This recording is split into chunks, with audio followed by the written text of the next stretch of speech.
Good morning and welcome to the 15th meeting of the Rural Affairs and Islands Committee in 2025. Before we begin, can I ensure that all electronic devices are switched to silent?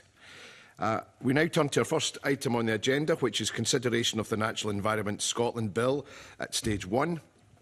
At today's meeting, we will take evidence in Part 1, Part 2 of the bill from a panel of academics and experts in biodiversity policy. And I'll invite you all to introduce yourself in just a minute. We've allocated approximately 2 hours for the discussion and we've got quite a few questions to get through. And given that we've got quite a few participants, I can ask that everyone's succinct in their questions and their answers.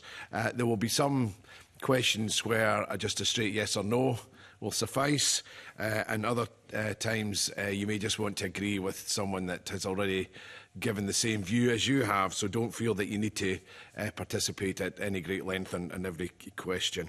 There'll be no expectation for you to speak on every point. Likewise, if part of the discussion doesn't relate to your area of expertise, don't feel that you need to participate. And also, just to remind you, you'll not have to operate your microphones. We have a gentleman here that will do that for you. So we'll kick off, and if I could ask James Whittle to introduce himself. Good morning, Camina. Good morning, everyone. Thank you. My name is Jamie Whittle. I'm a solicitor, and I'm here representing the Law Society of Scotland. I'm the current convener of both the subcommittees on environmental law and rural affairs. I'm a professor of marine ecology at the University of Aberdeen. I have a background in environmental impacts of offshore renewables, and I'm here as part of the biodiversity PAG. Hi, my name's Kirsty Park. I'm an academic at the University of Stirling and professor in conservation science. And my research focuses on biodiversity conservation and ecological restoration, and a particular interest in long-term effects of restoration, how to prioritise actions for nature. Morning, David McCracken. I'm an agricultural ecologist with SRUC, Scotland's Rural College. I'm helping SRUC pull together the written response to the committee's consultation. I'm also involved with the Royal Society of Edinburgh and their response.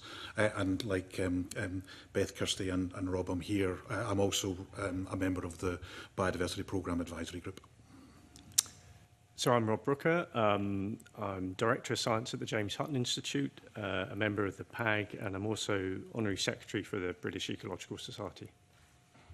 Thank you very much. You're most welcome. Just to say we have apologies from excuse me, Professor James Harrison, who was intending to be here this morning, but unfortunately has not been able to join us. So, excuse me, I'm going to kick off looking at Part 1 and targets for improving biodiversity. Now, we're all aware that we're in a nature crisis, but my question is, what is the need for targets, and what are the value of statutory targets, particularly when in the past the Scottish Government has consistently failed to meet non-statutory biodiversity targets. So why is it going to be any different this time round? Who would like to kick off? Kirsty. I think part of the problem is the lack of statutory targets, and that's why we've patently failed to meet aspirations for nature restoration. I think they're really critical to galvanise action, and that's the most important thing. It's not about targets or strategies. It's about doing stuff on the ground, which is going to make that difference. So if the statutory targets help focus minds, focus action on doing that work on the ground, then I think we're in a much better place to get to those targets rather than by any voluntary measures. David? Just to agree and add to what Kirsty said, it does help hold the government of the day to account. I've been involved with the biodiversity strategy in all its guises since the early 2000s. So, you know, we've had a target for 2010, we had a target for 2020, as you were alluding to. Hopefully having statutory targets will help focus attention on the action that's actually needed to achieve what we're looking to for 2030 and 2045. Yeah, I mean, I'd just echo what the others have said. We've had non-statutory targets for so many years, and we continue to see a decline in biodiversity. So if you look across various reports, good examples, the State of Nature 2023 report, we just continue to see declines in biodiversity. There's a few successes around specific issues for some protected species and some protected habitat where a lot of focused effort goes on, but away from that, we're just continuing to see general declines in biodiversity. So a non-statutory approach has clearly not worked. And I can say an example from the marine world in the early 2000s when our fisheries were doing very, very poorly, with 30% of them were sustainable. There, where the laws were quite clear already that fisheries must be in a sustainable position, and we changed the amount of effort in our fishing industry.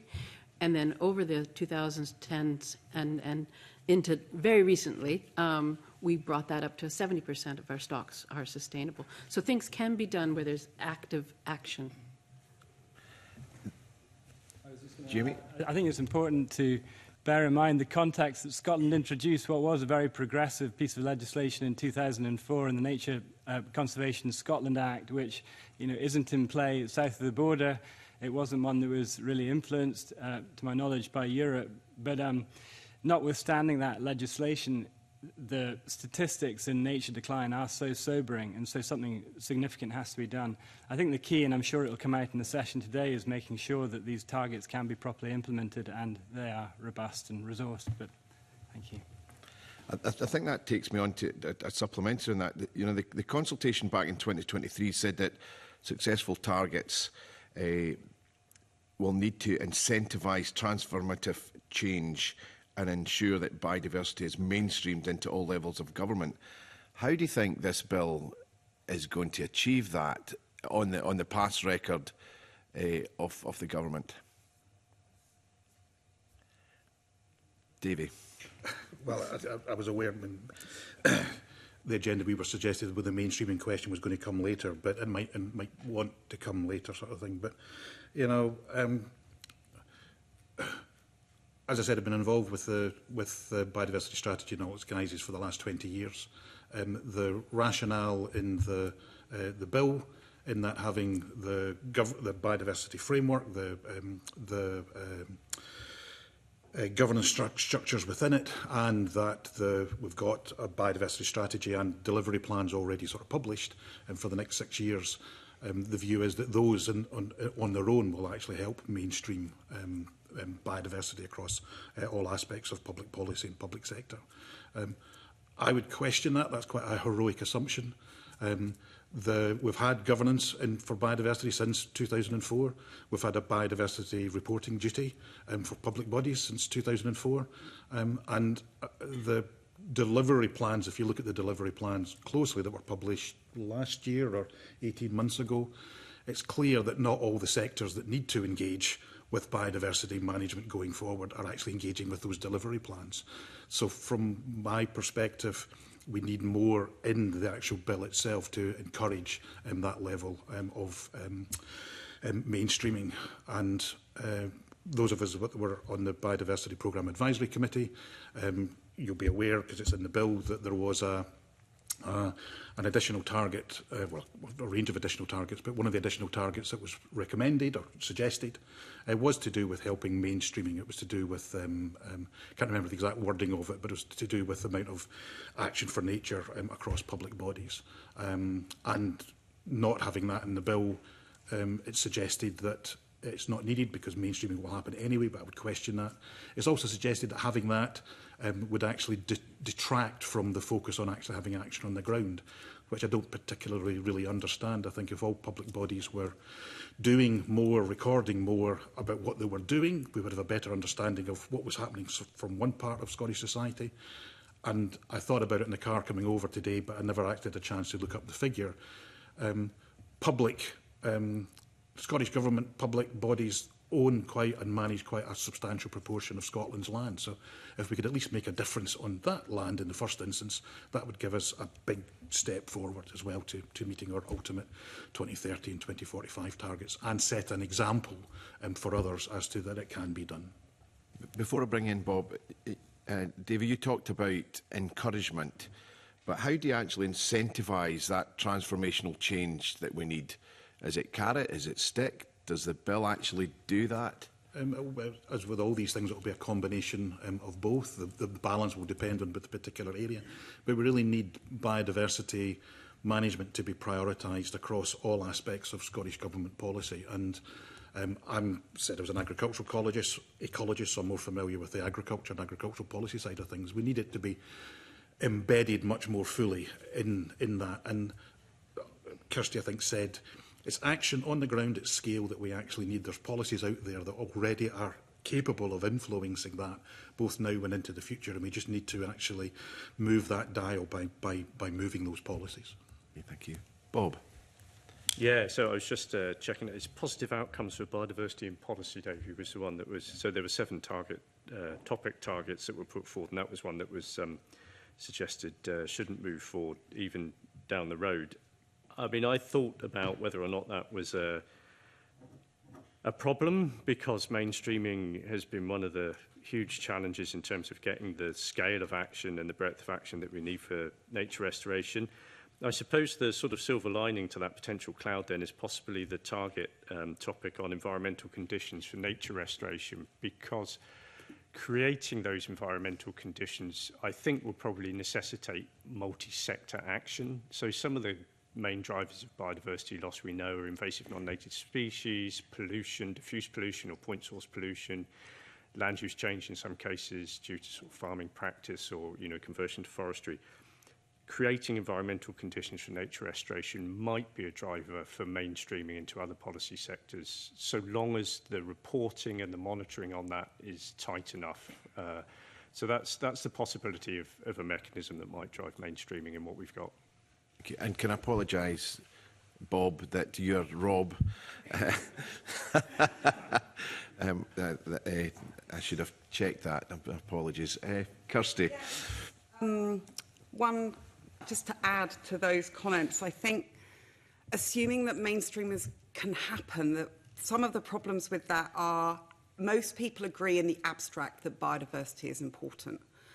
But when it comes down to the specifics and the practicalities of it, there is always something more immediate, more important than this kind of nebulous term of biodiversity, which obviously just means collectively all of our biological diversity. And I think one of the other problems that we all have around this room is we haven't seen what we've lost because we've only grown up in the environment over the last 30, 40, 50 years. And so the sheer diversity and abundance of the species that we've lost is something that you can only see when you look back at the historic data sets. And it's really hard for us to experience that because we just haven't seen that sheer loss. And I think that's a societal issue. And I think that probably impinges on how hard mainstreaming can be, because people working in other sectors have different priorities that's not about nature conservation.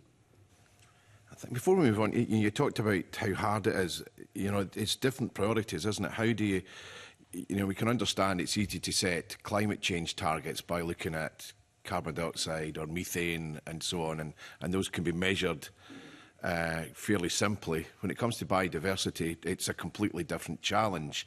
So whether you want to protect you know, ground nesting birds, and in that case we need to do more to address predators, or whether it's other small mammals, and we have to be serious in looking at the impact of badgers and the environment. How on earth do we set targets that you know, identify individual species but have a far broader impact in general biodiversity net gain, if you like?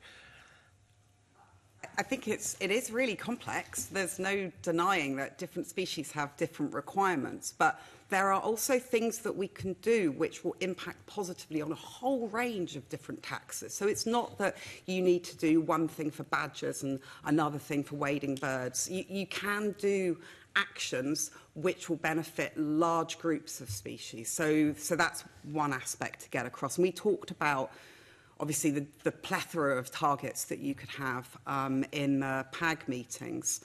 And so obviously we've got 3 that are currently in those bill, which are more of the nature ecology aspects, but then there's also the societal aspect. Science can only get you so far, and I think without some of those societal targets, we are missing something here. But I understand why they're not in at the moment. Jamie. Just on your question about incentivising this needed transformation, there are two things. One, I was going to mention the Agriculture and Rural Communities Act 2024, which is obviously replacing the whole rural payment scheme and being able to focus on incentivisation that way. And there's a very strong theme throughout that of looking at the environment, farming in more sustainable ways, for example. But the other element was that in the past year and ongoing, there are a suite of laws that have come in and laws that are being consulted upon. So in addition to the Agriculture and Rural Communities Act, we've had the Wildlife Management and Muirburn Act last year, we've got the Land Reform Scotland Act, and we've got Crofting Law Reform. And those four together have a significant amount of interplay and are also significantly coloured by the nature restoration theme. So one of the big themes that the Law Society often tries to emphasise is the need to look at things in a coherent way. And so there are these opportunities and these tools, for example, codes on Muirburn or codes on what large estates will need to be looking at doing and looking after grouse moors and biodiversity there. So there's a lot sort of bubbling away to come to the fore, I think. And as you say, it's really complicated, but actually that's why habitats have been up front and centre, is that as soon as you restore or allow to recover a habitat, make it and they will come sort of idea. And also then going to this ecosystem approaches where indeed things are complicated, but actually we do have the level of understanding now that we can see how dynamic things interact, all these different species at different levels. And in the marine world, the National Marine Plan 2 very much at its heart has an ecosystem approach so that when you pull one lever, you see what happens to something else at once. And I think we just need to embed those approaches, and that's one of the things that's been left off this one at the moment is these ecosystem approaches, and I would really push that we really should talk about what targets we need to bring that one into the bill. Okay. Just on the same vein, I was going to say, the three targets that are already, or topic areas, that will be more than one target for each, I'm quite sure, or likely. Identifying particular habitats, identifying particular species, identifying the particular drivers for and addressing those that have caused the decline. But if we can get that ecosystem health and integrity target in, that really provides, those four would provide a good suite of targets, that the ecosystem health and integrity one is not focused on a particular species or a particular habitat per se. It's the conditions, the characteristics of those ecosystems and the landscapes within which they sit that's beneficial for the wider range of other biodiversity, because biodiversity is just everything sort of thing. So certainly we'll be discussing it within the PAG, I'm quite sure. But for me, that fourth one, if we can bring it in to the target setting early on, if not immediately, but very early on, that would really complete that sort of circle or square or whatever the right phrase is. So. I think I inadvertently opened up another line of discussion, so I'm going to jump in our agenda here, and I'm going to bring in Elena Whittam for a question. Thanks, Convener. Yeah, as the question was being asked, I was like, oh, that was my question that I was going to bring up. I would just like to explore it a little bit further, and it's about the fact that it is really difficult to conceptualise, then implement, but also how you measure the targets. So I think, Professor Park, you talked about how it's difficult for us even to imagine what we've lost. So I'm interested in how we actually look, across other targets that we have. If we think about climate targets, which has already been mentioned, how do we use them and other, target setting that's out there to actually help to drive these targets and understand how we measure it? Because how can we measure something that we don't actually understand at the moment? So it's very difficult, I think, to understand what that net biodiversity gain is going to look like and how we measure it. I think we can, part of it is about seeing the evidence, and someone's already mentioned that, You know, although some things will take time for species to respond to improving habitats, we've got really, really good examples in Scotland where you can literally take someone and say, this is what happened when we reduced deer pressure. You know, the woodlands are planting themselves. You don't always need to plant woodlands. So it's about people being able to see the evidence of what conservation action can actually do, because it can work. It isn't immediate. And I think we can learn, I suppose, from the other environmental targets you mentioned, climate change. That's statutory, it has specificity, it has a need for monitoring and reporting, and we need all of those things for nature conservation as well as for climate change. Just to follow up on that slightly, do we feel as if there's a little bit of more subjective, because it's not kind of a hard data set where we know what we're thinking about in terms of climate change numbers that we can look at? There are a lot. I think it's not a lack of data sets, it's just that we have many data sets because we have monitoring schemes already in existence for birds, for bats, for butterflies, for lots of other taxa as well. So it's a question of, well, and there are already targets which, sorry, not targets, there are already metrics which have amalgamated those to produce an overall trend. So it's just that we have more complex data sets, I would say, rather than a lack of them. Yeah, it's a really big challenge, isn't it? It's interesting how quickly we saw action on CFCs, because there was a thing to measure and a direct line to human health. And then with climate change, you can boil it down to tons equivalent of CO2. And very strong evidence that it was going to affect all of us. With biodiversity, there are many things to measure, and it has many effects on us. And so that relationship is much more complicated. But we've accepted that we do need to conserve biodiversity. And I think what's important about the target topics that have been included in the bill as sort of hardwired in already is that those are possibly the ones it's easiest to measure, where we already have the data sets and we've got the reporting processes from previous commitments, national and international commitments around species and habitats. And also on the drivers of biodiversity loss, we do a lot of pollution monitoring, we do a lot of monitoring of invasive non-native species, pests and diseases. So it's really good that those ones have come forward as being fixed into the bill, but that's probably because they're the ones where it's most straightforward to measure progress.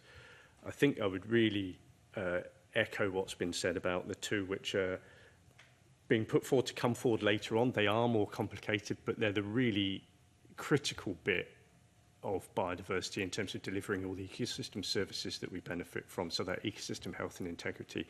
And actually there's a lot of research going on at the moment, so we've got really brilliant new ways of monitoring the environment that we didn't have 5 years ago. There's talk at the moment of a LiDAR overflight for Scotland, where we might be able to get metrics out of that based on the surface characteristics of our landscapes as to the health of those landscapes. New work around ecoacoustics, which is just automated. You just listen to the environment and it can give you an indicator of environmental health. And also a lot of work on soil health at the moment. So we have a range of potential indicators which we didn't have before, which might help us address those issues of how do we measure this complexity and how do we monitor it across Scotland as well. So if we're paying farmers, for example, to improve soil health, how do we enable them to actually do that measurement and work with us to gather the data that we need to assess the consequences? So it is really complicated, but I think we're in a much better position now with new technologies to help us address some of those challenges of monitoring. Exactly, as Rob mentioned, the ecosystem services approach, this idea that you're just looking at one layer that comes out of all that complexity. And so an example, say, in the marine world is oxygen. You know, every second breath you take is from the plankton in the oceans. And a lot of people don't realize that. But it's complex as to how much we have from a whole bunch of reasons about the physical aspects of the oceans, how many fish are in the oceans. It's really complex. But we can measure that and, again, have a direct line back to us as humans, how important that is. And I do think that's quite a step change in what has been done in the past in terms of indicators. I just wanted to make a point briefly that although a number of us were talking about the need for additional and new data, the fact that some of these other data sets that Kirsty name-checked is important because we've got baselines. We know what the trends and the changes have been in the past. So if there is, as I would hope there will be, positive benefits starting to arise, we can start to see some of those occurring quicker than possibly with the new data sets that will take time to develop a trend line. Can I, Rob, you talked about the LiDAR, and I know it was a big announcement from the government a few months ago, and they said it was in the back of a demand for these surveys. I don't know where the demand came from, but is a LiDAR thing, is it going to be practically possible? Is it actually going to return some of the results that are going to help farming, biodiversity? Is it realistic? And then what sort of timescales are we looking at that? So I'm going to put it out there. I'm not an expert on LiDAR measurement, so apologies to anybody that's listening that is an expert on this. But I think it is realistic. I mean, we've got the technologies to do the overflight. They know how much it's going to cost. I think for me, the real trick is going to be downscaling that. So what you need, you can develop indicators of sort of general health, but you need to ground truth it. And you need places where you can go and you have long-term measurements of ecosystem function and health. And really nice examples of the research farms that some of the research institutes in Scotland run, where we have really long-term assessments of ecosystem health and function.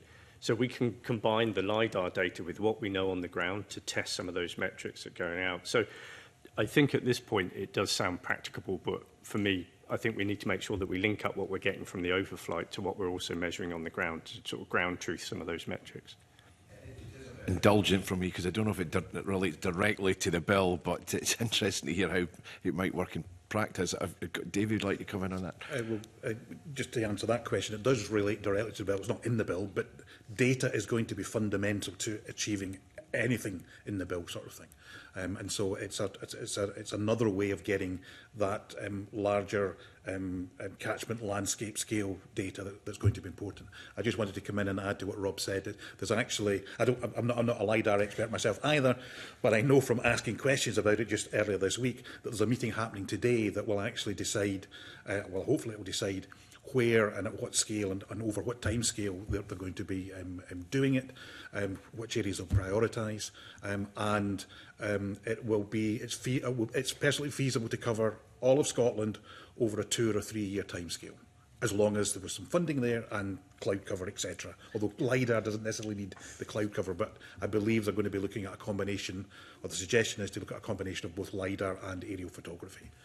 Thank you. That's helpful. Beth. Go on about technology.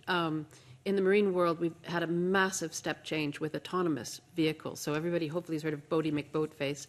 So the big glider that they finally named that, well, we have little mini ones of that now. And all kinds of upward-facing platforms. So we can now pepper our oceans and collect data continuously and simultaneously across all these different levels of the ecosystem, which we never could do before. We can also do it that we've got experiments going out now, a network of things that they can actually talk to each other as well, send data up to satellites so you get some instantaneous information. That was not possible even 5 years ago. So the step changes we have in technology are going to make a massive difference in the rate at which we bring in the data, but also the types of data. Okay, thank you. Mark Ruskell.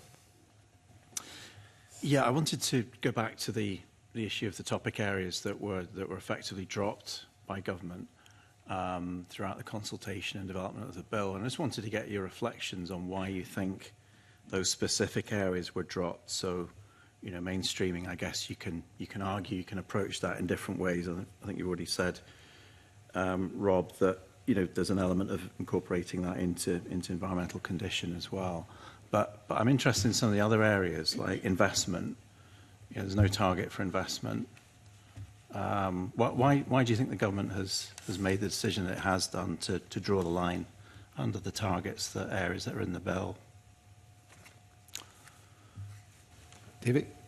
The easy answer to that for those of us on the biodiversity PAG is we don't know, because it was one of the recommendations that we put forward and we didn't see it had been dropped until the bill came forward.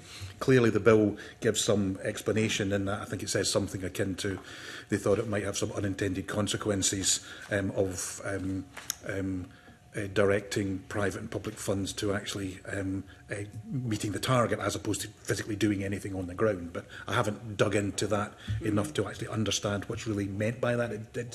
That means you spend a lot of time measuring things and not acting. I don't quite understand that.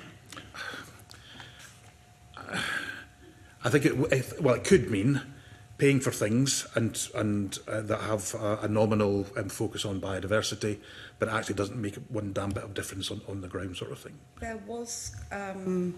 There was reference to the potential for greenwashing and concern about that, but I think primarily they felt that statutory targets were not the best way of achieving investments. But yeah, as Davey says, we haven't discussed this, so we didn't see that until the bill came out.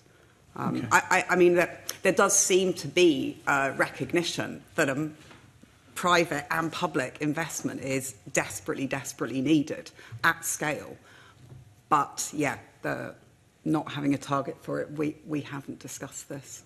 So you haven't had anything back from the Minister. It's clearly a question perhaps we need to ask the Minister then when the Minister comes in front of us. Can I ask you then just about the targets that are there? I mean, it seems to me that with the marine environment, it's quite easy to designate. It's a very different thing to then actually put in place the action to enforce and to change, particularly fishing and other operations. So I'm interested in your thoughts on a mismatch between like designating a lot of Scotland and then not actually following through, and other targets that we've got, the right to really force that action on the back of designation, or are we just going to sit there looking at a whole load of lines on the map and think, great, we've done it? Who would like to? Beth, do you want to come in on this? Because I guess it's a pertinent issue in terms of marine, but. Yeah, well, in marine, I was actually on both in Scotland and England and Wales on the MPA committees way back when, 10, 15 years ago. And I agree with you. A lot of times it's lines on a map. And until we have enforcement and actual regulation going on, and as we see, a lot of the fisheries measurements are just being talked about now for the MPA systems that we've put in. We do know that MPAs work if they are highly enforced and highly protected, and especially if they're large and far away from everything, they work really, really well. So we know they can work, but yes, that we do need that level of enforcement. How we get there, and whether this bill can help bring that in with other aspects of biodiversity, I think that remains to be seen. But at the moment, I am not sure exactly what else can be done then to say that it must be done. But I guess the one thing we could say is that this bill might help a lot of bits of the government work together more. So the MPA group, the offshore renewables group, and the group dealing with our good environmental status could all get together in a room and discuss around with biodiversity at the heart of it. That might help speed things up.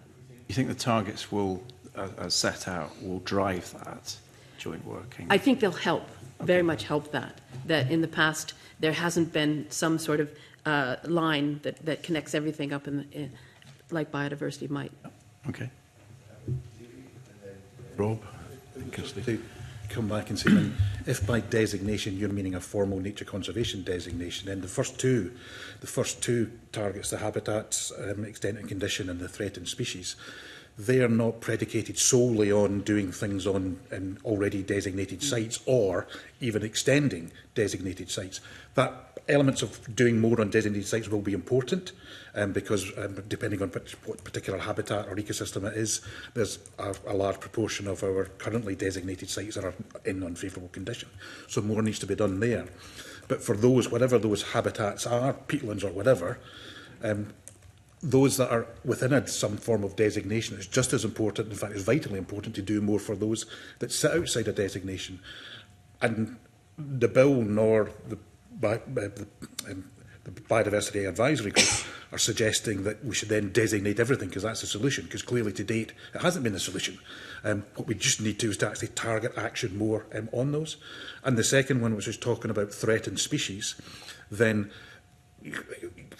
you may think then that means it is species, the only species that have been designated as particularly under threat within Scotland. That is not the intent, and I think the explanatory notes or the policy memorandum actually go into that in a bit more detail. But certainly within the programme advisory group, we will be continuing to advise and recommend that it's a broader range of species, because we need to stop those species that are currently relatively common but starting to decline going even further down. Otherwise, we're going to get into the same boat with them in 20 years' time. So designation is not the only answer. Some form of designation or assignment, maybe additional assignment, may be necessary to meet the 30 by 30 target that's not in the bill. But designation, I just wanted to come in and make the point that designation is not how we're going to, solely how we're going to expect Scotland to meet these targets. Rob. Just a couple of things to add what's already been said. I echo what David was saying about the need to broaden out from just a focus on threatened species, because there's definitions of threatened species, and based on some of those definitions, you know, Scotland might not actually have that many like internationally threatened species, but they're very important in Scotland, so we need to take that into account. Talks about the condition or extent of any habitat, I think, and the key thing is there may be the condition and extent of habitats as well, so that you're not just sort of designating to get your volume up, but you're also making sure that what you've got is in good condition. I know there's a big focus on that for people like Nature Scot, but it's just a point on the wording. And then finally on the target, again around environmental conditions for nature restoration, and also the one that might come in, which is related to ecosystem health and integrity. I think, as Davey said, that desire to extend beyond protected areas, those two are metrics that could extend into the wider landscape. And, you know, we'd be looking in farming systems, we'd be looking in upland systems, you know, across all of sort of Scotland's nature. So there's the potential to have that wider impact beyond the designated areas in those topics. Yeah. Just to, I know Davey and Rob have already said this, but I think it's really important to stress how critical it is that we are continuing to monitor and report on common species, because they often don't get the attention because they're not rare, but actually they are the really, really rare species are the hardest ones to manage because they are almost at extinction or local extinction. So they're the hardest to manage, whereas more common species, in theory at least, are easier to manage. And also the more common species are probably at the moment the ones playing the most important roles in ecological function in ecosystem services. So yeah, that's really important, which is the threatened species name that's given in the bill might be a little bit misleading because it's not just focused on threatened species, but I was reassured by the fact that the policy memorandum actually does clarify that we are including species which might be threatened in the future, and that includes common species. Okay, thank you. Davey. Just afraid to be pedantic because I've been editing too many scientific things over my life. These topics are, these targets are topic areas. It's not that there would be necessarily one target for each. I just wanted to stress that sort of thing. That for most of them, there's likely to be more than one. There's not going to be a gazillion. There needs to be a balance, but it's not a target and a one line, or at least I don't see it that way anyway. Okay, thank you. Emma Harper. Thanks, Convener. Good morning to you all. I've got a thought on one of the first things that Professor McCracken said was how much land the Scottish Government has. So I'd looked it up. It's 889,000 hectares, 11% of Scotland's land area that's owned by Crown Estate, local authority, and that. So that's interesting. And if we're looking at that's an area where we could actually target to help support the natural environment in this bill. So that is just a comment initially, but we're talking a lot about targets and governance of different government departments working together. So Professor Beth Scott, you said that this bill would actually help support people actually speaking to each other, working together and having the targets. So is there any concerns in the bill about specific issues around governance or scrutiny arrangements, or how do we make sure that it is mainstreamed? Mainstreaming is language that you have used as well. So do you have any concerns in the bill about how we monitor and scrutinise what's being proposed? who'd like to kick off? Davy. So there's actually, as always, Emma, there's a number of questions in your question there, because governance is potentially different from scrutiny, is potentially different from monitoring, sort of thing. But from the point of view of the governance aspect in a general sense, then I think it's welcome that there's the emphasis on having input from not just because myself and others sit on the Biodiversity Programme Advisory Group, but having that independent scientific advice being in there, and what's the term, the affirmative procedure being crucial to that part of the bill. It's also welcome that the Environmental Standards Scotland is also going to have a role on looking into that aspect of how the targets are set and which targets are chosen and what data sets, etc., are put there. With regard to concerns with regard to maybe monitoring of the progress, then we're going to report it's proposed to report every 3 years, and that seems sensible from an ecological point of view. It's going to take 3 years to actually get sufficient data to know what's happening on any of these targets. But reporting every 3 years means you have at least 3 data points in a 10-year period, so you know whether there's an actual trend starting to appear. So that's actually welcome as well. In my mind, though, I question the bill says that the relevance of the targets will be reviewed at least once every 10 years. And I would question, why would you wait for 10 years? You would wait for 10 years to know whether the targets are telling you something, or the data is telling you something. But you'll find out much, much quicker than 10 years whether you've got enough data to tell you anything about that particular target or not. So I would be suggesting, certainly SRUC will be suggesting, that maybe reviewing the relevance of the target every 6 years might be much more relevant to actually do. The governance, the scrutiny, will really welcome that Environmental Standards Scotland has got a big role in reviewing the progress and what's actually been done, and have the power to actually, to some extent, to evaluate whether the scientific advice coming from the Biodiversity Programme Advisory Committee or elsewhere is actually relevant, robust, etc., etc. Whether Environmental Standards Scotland then has sufficient power to do something about it if targets aren't being met would be a question in my mind.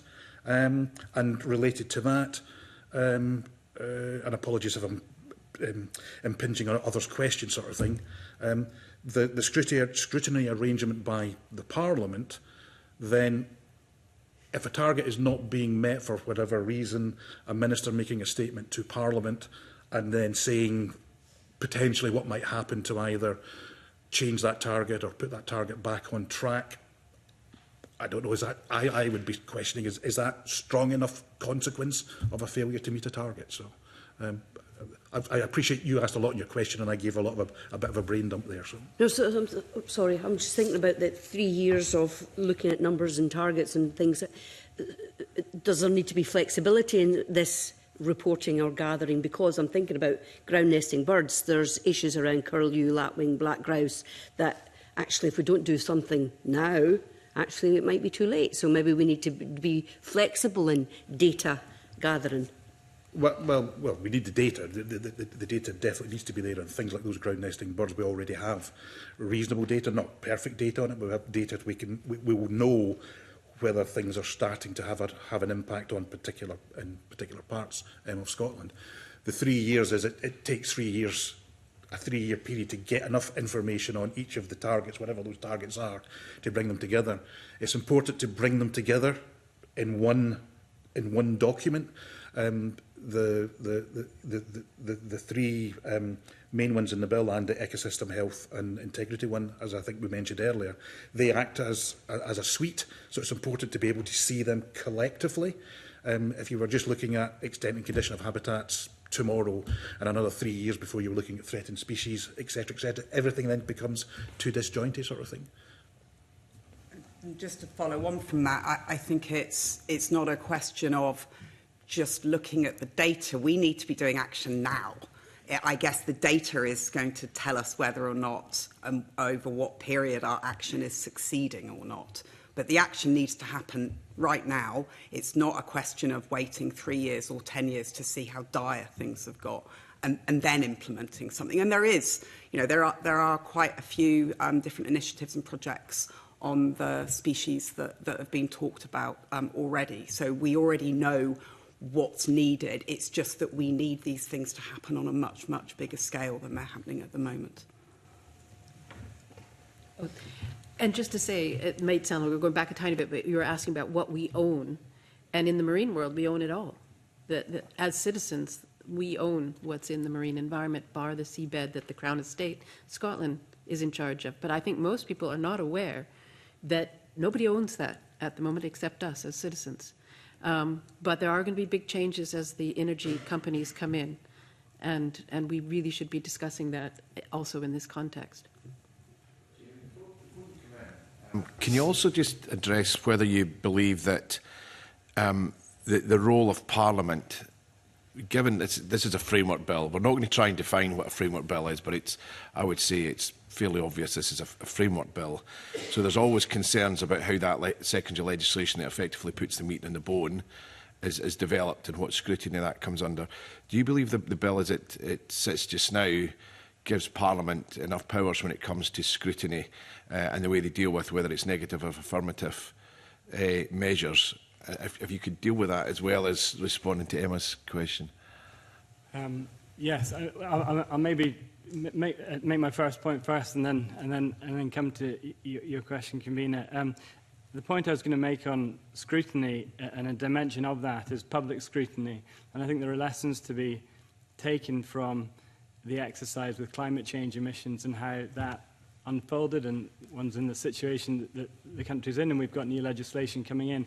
But I think from the sense of public confidence in a scheme, it's really important that whatever goes forward here is well-resourced, it's realistic, and it's robust, so that there can be that public confidence in a system that it's going to work. Picking up on the convener's question and the level of scrutiny for ministers, I think with this is an area where, yes, we talk about the meat on the bones. It's going to be so highly influenced by the scientific data gathering and analysis that's going on. I think there has to be flexibility, but there has to be, again, just that commitment to trajectory that the country wants to try and head in. I'm maybe not answering your question directly, but I think it is a difficult one. I think certainly there has to be the element of flexibility to adapt, because, again, I very much defer to learned friends here, but the need to adapt to changing circumstances with biodiversity is probably more problematic, I would imagine, than looking at climate change targets, for example. So there has to be that element, but there has to be the robust nature of it too. So in the face of the bill, do you think there should be further requirements for the government to consult with the wider scientific world, and then for the Parliament to make a decision on where that consultation is adequate to deliver what the aims of the bill are? My suggestion would be that consultation is really integral to making things go forward, and giving confidence in the scheme that needs to follow. Thank you. Emma, did you have any further questions? That's it. Okay, thank you. I'll move on to a question from Elena Whittam. Thanks, convener. I'm interested in exploring the timeframes and the timelines as set out. So we know that these are very challenging if we think about halting the nature loss by 2030 and having restored and regenerated biodiversity by 2045. So I'm wondering what the panel's thoughts are around how we actually ensure that these targets are set within realistic and achievable timelines and time frames, and if you have any input into that for us. I think we, as I mentioned before and you've just alluded to, most species don't respond instantly to, say, creating new habitat. Habitat doesn't create instantly. It takes years to develop. But you can set interim targets you can at least check that you are on the right path in terms of, so one of my areas is about woodland ecology. So you can say, well, okay, have we facilitated sufficient increase in tree cover? And then woodland species will eventually colonise and establish those, but that might not be your immediate target. So it's about kind of, I think, interim targets and milestones to make sure that we are on the right track.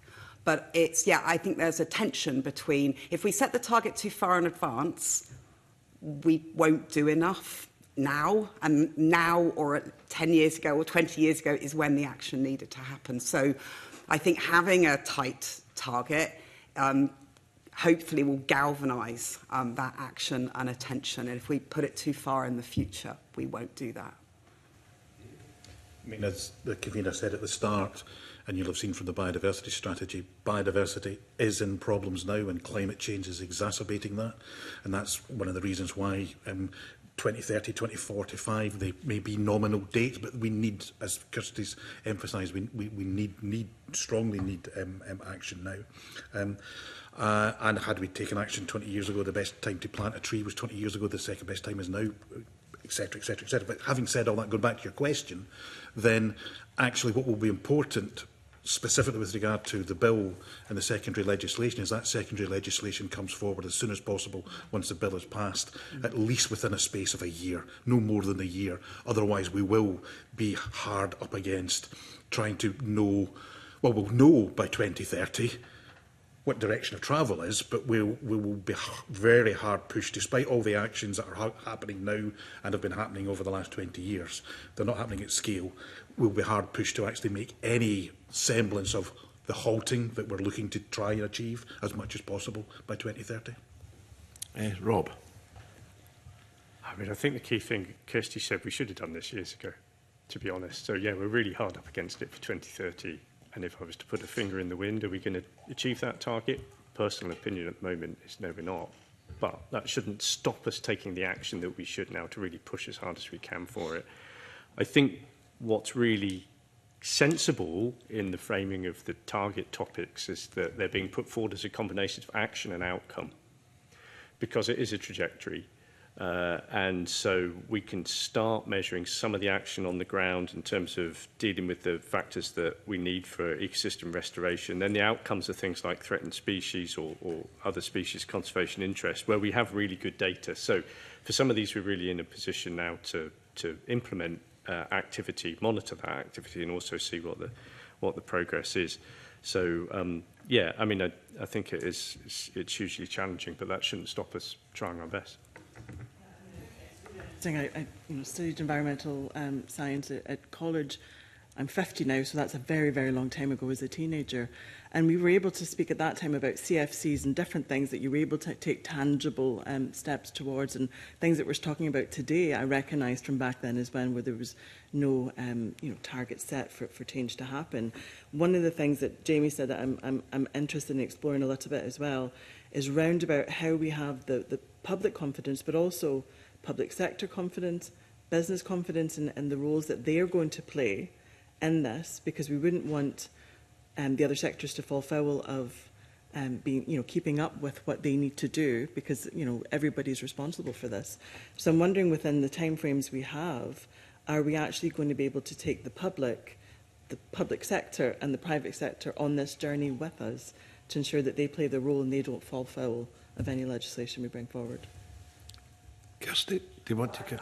Not a direct answer to that question, but actually one thing that we haven't said so far is that sometimes it's not about doing stuff, it's about not doing stuff. I.e., for example, not destroying loads of ancient woodland and thinking that you can just plant a few saplings or lots of saplings and that will replace what you've lost. So in terms of reaching those targets, stopping doing the really damaging things, which can be done at least theoretically much more easily, and you don't have to wait ages for the outcome of that, because you've got that habitat and those species still existing. So it's a combination of doing stuff and avoiding doing the really damaging things.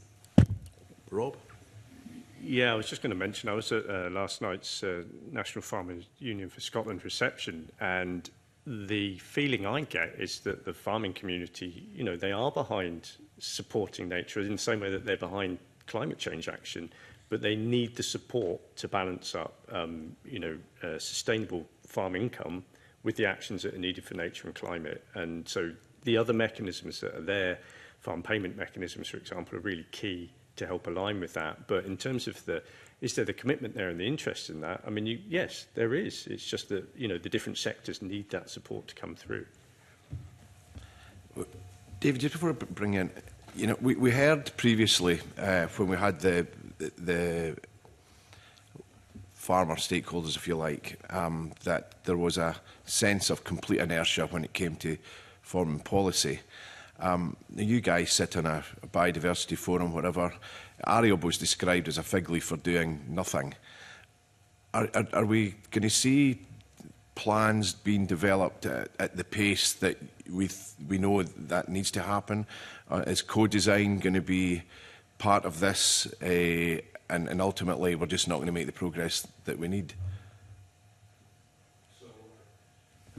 The committee may or may not know, I also sit on the academic advisory panel advising the ARIOB process, so maybe I should have revealed that at the start as well. It needs leadership. It needs that, to answer your question directly, Convener, it needs leadership directly within Scottish Government to join the dots between the different sectors, to bash heads together, in other words, to actually help achieve that. If that doesn't happen, it's not going to happen. And going back to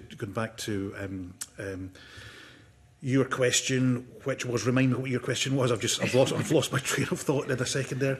Oh, sorry, I know what it is. I know what it is. In terms of incentivise or bringing people with us, then the farmers are a good example of, but the other sectors will be the same. What's in it for them by taking action for biodiversity or climate, or for both at the same time?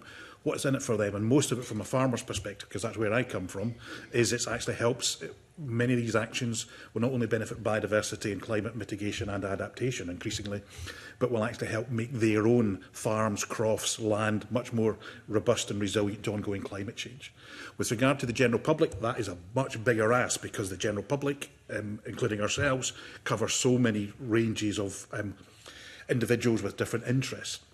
But certainly, as far as the biodiversity, the nature restoration side of things, the scale of the actions that need to actually occur on the ground are crying out for a new set of skills coming forward. And at least, probably because I'm coming from a Scotland Rural College that's got an education remit, the skills gap, and filling that skills gap, and that being advantageous to wider society to develop new careers, new pathways, not just for new businesses, but for existing businesses to actually move into that space, for me, is and should be a huge incentive to actually follow down that pathway. Beth. Yeah, and I completely agree with everyone that we've got to bring the public with us. And I think, you know, not that many years ago, people wouldn't have known what their carbon footprint is, but now they do.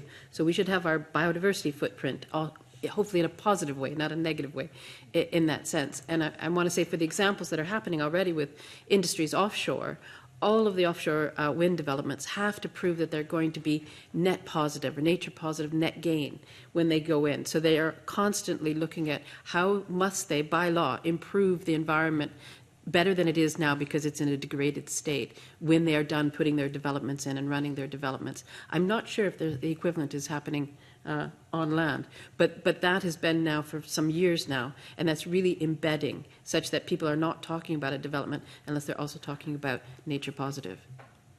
Thank you. A brief supplementary.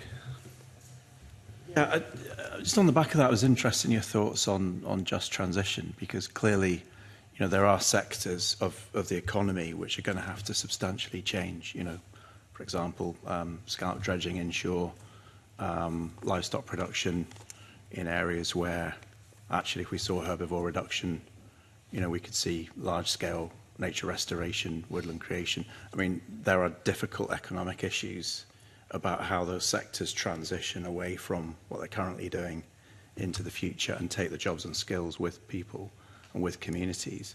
Do you think there's enough of a focus? Because I think one of the subject areas for targets that was dropped was citizen engagement. And for me, that is about just transition. So, you know, there are some really thorny issues in here around action and what prevents action. And I'm interested from your perspectives, looking at environmental change as academics, where you see that societal change and process and how you actually facilitate that. Or is that more colleagues in other departments? I don't know. But... David.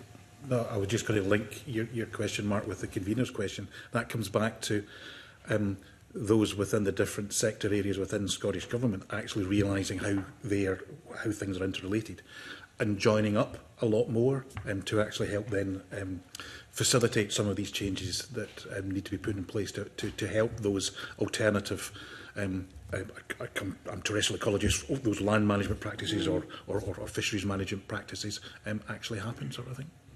And I think there are, I'm not an expert on this at all, but there's a plethora of potential jobs and careers out there that would be facilitated by nature restoration. It's not that it's all going to be passive and it doesn't need intervention. So I think there is the potential for that, but it's as Davey says, joining that up and allowing people to see that there's an alternative job or career. The bill, as it's structured, with the focus of the bill? No, but I don't think that's not really the purpose, right. At least in terms of how we discussed it. Yeah. Okay. Bob? Yeah, I mean, to some extent, it might come out in the bill in the sense that there is that need to create the conditions for nature restoration, which would mean in some sectors a transition to different operating approaches. You know, and as Davey's saying, there's a lot of interest in alternative farming approaches from the farming sector who realise that is what they need to do for a resilient, climate-proof future. So there are elements in there which, if they were implemented, as you might hope they'd be implemented, could drive that change across sectors that would enable that just transition. And the other thing I was going to mention is that the civil society understanding of benefiting from nature is one of the two that was not included but is going to be looked at further.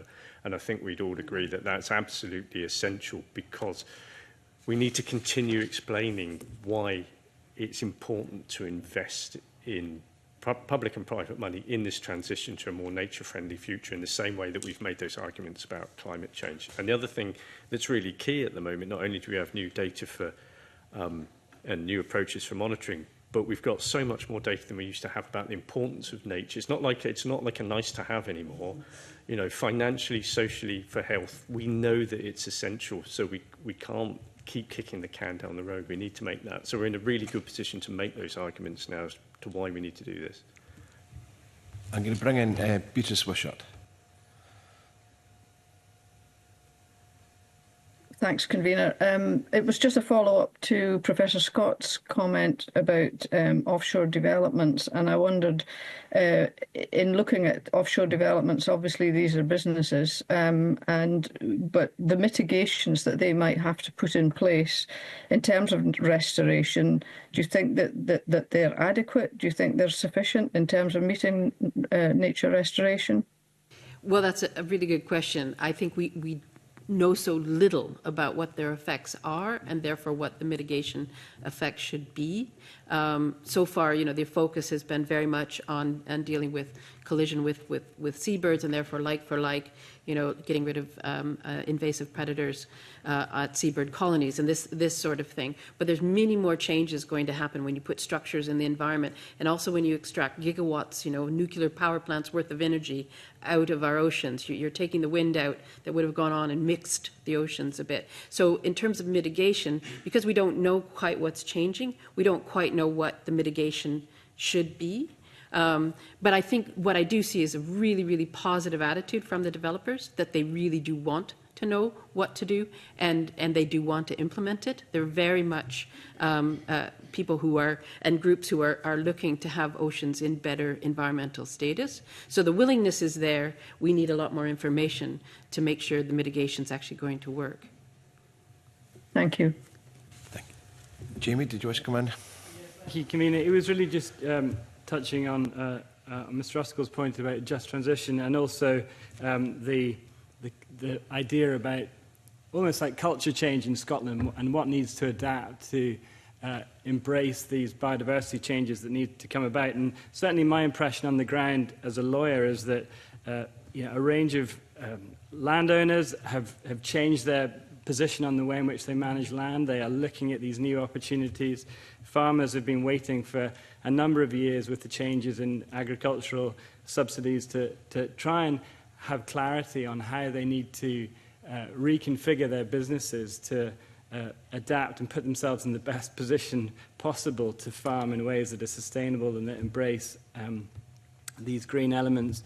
But I think, too, probably underlying that, it's this question of a combination of stewardship and educating, without being pejorative, but educating communities to understand about the importance of it. And there are so many good examples I've seen on the ground. I can think of one, partly in Bolden, up in the River Findon and up in the north of Scotland. It's a watershed project, but it's a really good example, I think, of it being from the ground up when a community really understands the need for change, as opposed to it being a top-down project. And I think there are multiple projects across Scotland going on at the moment that are grassroots-led, and they have that strength. So it's bringing this collection of the changing legislation, the science, and that cultural change. Whether or not the cultural element is in the legislation, my own sense is that it needn't necessarily be at this stage. It's more a byproduct of what's coming. But I think there is a willingness and a receptivity towards that change.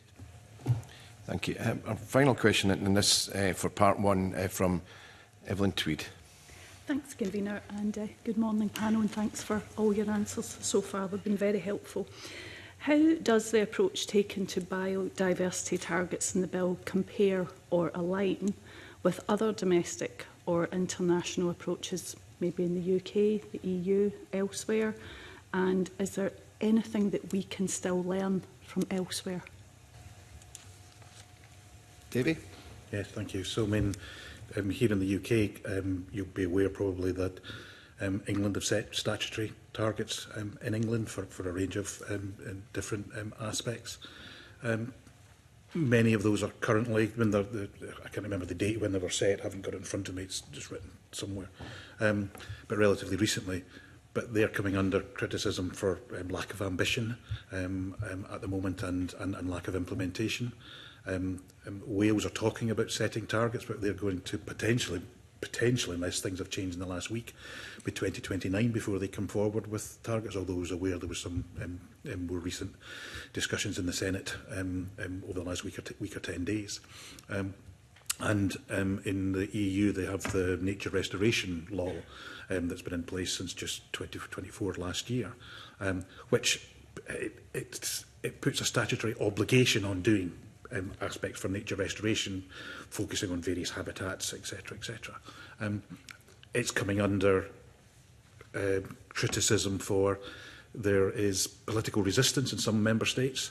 There is funding issues. I think it was one of the environmental NGOs or consortium environmental NGOs suggested for EU there was a 20 or a 30 billion pound shortfall in directing funding to the action there.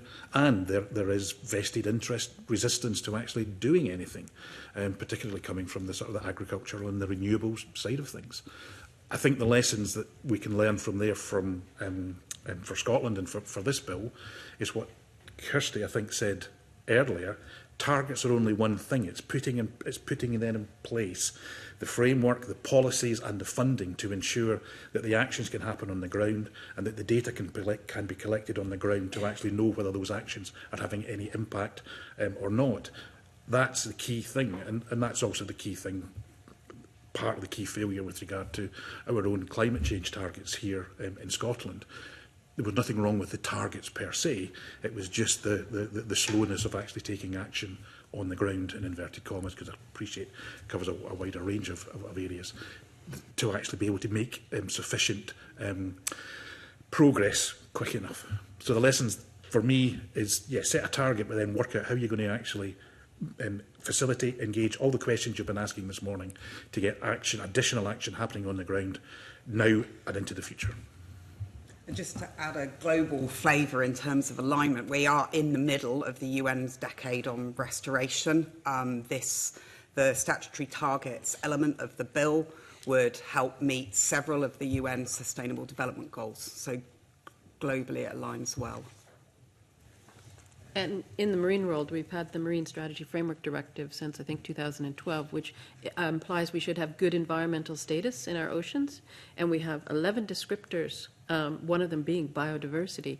So this has been around for a long time. It was hundreds to maybe thousands of scientists got together, decided on these 11 descriptors. Each of them has multiple indicators. So we also have the methodologies of how to go collect this stuff, what the thresholds are, what the units are. Just no one pretty much across the EU, including the UK, ever put the money in to actually go and monitor whether we're in good environmental status well or not. We do it to a minimum level, but we don't do it in its entirety, and we certainly don't do it well enough to look at ecosystem effects and whole biodiversity effects. So yeah, the willingness is there, the approach is there, it's just it needs to get joined up and be brought online, and there needs to be the appropriate amount of funds to actually understand whether we are in good environmental status or not. Did you have a supplementary? Just a wee supplementary. I'm thinking about this cross-portfolio requirements when we're looking at biodiversity or health, for instance. So the low-emission zones that have been implemented in London have shown a reduction in hospital admissions for folk with asthma, right? So there's these kind of cross-portfolio, like good news stories, I suppose, because we've seen low-emission zones are working elsewhere. So does this Natural Environment Bill have the kind of supportive language that says that, yeah, we need to look at health, for instance, in terms of not just about biodiversity, but in the whole natural environment? There's really good evidence now that people benefit hugely from going out into nature. The mechanisms aren't fully understood, but the data are certainly there. I mean, there's green prescriptions prescribing now for people to get out. And part of it might be about exercise, but part of it is about being in the natural environment. So I think there are massive health benefits, particularly on the habitat condition and extent and the threatened species statutory targets. And I probably need to remind you, I'm still a nurse and I'm the co-convener of the Lung Health Cross-Party Group. So that's why I'm asking the health kind of related questions on this. So thanks. Just finally, the policy memorandum states that there's a good degree of confidence that the policies developed will have strategic alignment with the EU. How important is that? And given the concerns that you raised about in Europe, so we've heard of the almost collapse of the Green Deal, issues with funding for nature restoration, how important it is that we have an aligned strategy with EU rather than the broader UN? Davy. Well, there's two answers to that question. The first answer is, from the biodiversity perspective, then it's very important that the actions on the ground and the outputs that come from those actions with regard to the health of the habitats, the health of the species, are as aligned as possible, because species in particular don't recognise national or international boundaries. So actually, yes, we're talking about improving biodiversity here in Scotland, but that sits within a wider context of the wider UK, wider Europe, etc., etc. As far as whether the bill allows Scotland and Scottish Government to remain aligned with aspirations within EU, that's much more of a political question rather than a scientific question that I'm unwilling to give a view on, sort of thing. Kirsty, did you? No, I didn't have a comment for that. That's okay. Okay, that brings us to the end of the part one questions. I propose that we have a 5-minute comfort break and we'll resume again just after 5 to 11.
Okay, welcome back. We now look at part 2 of the bill, which is powers to modify or restate EIA legislation and habitat regulations. And I'll kick off with a question from Rhoda Grant. Thank you, Convener. Can I ask about the role of the EIA legislation and habitats regulations and the role that they play in protecting Scottish environment and biodiversity, but also about the extent that they can present barriers to actually tackling the twin crises of nature restoration and climate change? Davy. So just in general, Rhoda, I mean, both in different ways, the environmental impact assessment and the habitats regulations, they are two fundamental ways of actually protecting and helping maintain biodiversity and wider environmental concerns here in Scotland. They're two bits of legislation that sort of underpin in different ways that environmental impact assessment. Is when you're looking to change something and what impact is that going to actually have, and is it good, bad or indifferent, and if it is bad, is that acceptable or not? Habitats Directive is more where will you target action to actually maintain the type of designated sites that we talked about earlier on, and understand whether that designation and the actions on that are actually having the desired output. But both of them are actually fundamental to not just Scottish legislation, but legislation across the UK and existing EU, and irrespective of whether we're in the EU or not. In terms of barriers, then it was interesting to see that both in the bill but also in the agenda that we were given beforehand. Yes, we're in a period of climate change, so yes, some of our habitats are actually potentially changing, and if it's a designated habitat, for example, it may or may not then have the potential going forward to remain important for whatever factor it was designated for. But the habitats regulation already has processes in place to deal with those type of aspects. A bigger question in my mind is, before we start suggesting changing environmental impact assessments or the habitat regulations, is, how are they currently operating? Are they fit for purpose as they currently are? Habitats regulations, we, others can speak for themselves, would probably argue that they are fit for purpose both now and into at least the foreseeable future. And the question about environmental impact assessments would be actually, as they currently stand, are they being implemented appropriately when they should be implemented appropriately? We've had mention of woodlands earlier. I've mentioned at the start Royal Society of Edinburgh, who are putting a written consultation into you. Spoiler alert, they'll be highlighting from their forestry inquiry last year, I'm getting my years mixed up, that they had big concerns, or expressed big concerns about environmental impact assessments not being ruled out, or the necessity for them being ruled out at the screening screening process as part of and so not being required for many larger scale sort of forestry new establishments. So to me, they're important. They will continue to be important, and let's maybe try and check that they are fit for purpose and being used effectively now before we start thinking about changing them. Certainly in as broad and as marked a way as seems to be suggested in the bill. But others might want to come in, particularly Jamie. Jamie. Thank you. I wonder, and I don't mean to start off on the wrong foot, but I just wonder if it would help just explain a little bit more about EIA to any of those in the hearing, just in case it would assist, and briefly. So environmental impact assessment, EIA, it originated really in the 1980s from Europe, and it's a process that a developer will undertake when they are proposing to carry out a development of a particular scale. Now, it's done as a means to test the environmental impact that development will cause to the natural environment, to cause to neighbouring people in their houses. They will assess a range of different factors, from the impact on species, the impact of noise, the impact on hydrology, landscape, and so on. There are certain developments that absolutely have to have an EIA. They're known as Schedule 1 developments. And then there are those where it's discretionary, such as a housing development. It may need to be of a certain scale for either for a government body to determine whether or not there should be an environmental impact assessment, or instead some lesser form of environmental assessment. As was mentioned there, we have these two initial stages in EIA of screening, where there is the discretionary element of the decision maker saying there needs to be an EIA or there doesn't. And if there is to be an EIA, then there's a scoping phase where the extent of the EIA, the different chapters, the different scientists that need to be involved to write an environmental statement are produced. So it's that process in of itself, I wouldn't suggest is a barrier to climate change mitigation or the nature crisis in of itself. Done properly, the idea of an EIA is that it should inform a developer as to whether or not they're designing their development in the right way. Is it in the right place? Is it of the right scale? Is it being mitigated appropriately to reduce the impacts on biodiversity and climate change?